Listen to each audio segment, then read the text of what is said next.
This is the installation video for the m-lok modded vertical grips that I make.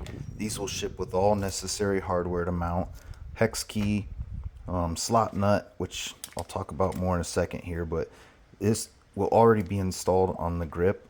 Just make sure, get your hex key on the screw head there, unscrew that.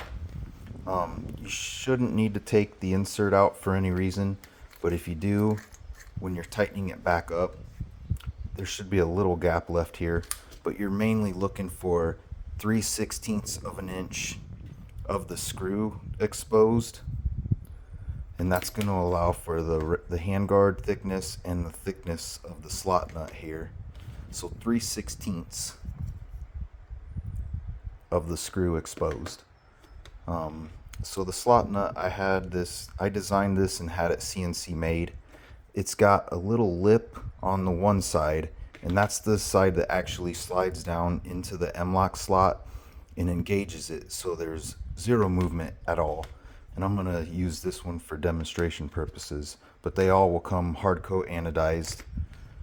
So the best way to do this is to just slide it through and then use your hex key to kind of push this along to whatever slot you want to mount it in. Or alternatively, and this one's a little bit harder to do this way, but you can actually just drop it down in the slot, but make sure that lip goes down so it will engage in the slot. And that gap on the screw that I was talking about that's so important is if you're mounting underneath a gas block or anything, that is going to make it so it will not interfere with your gas block.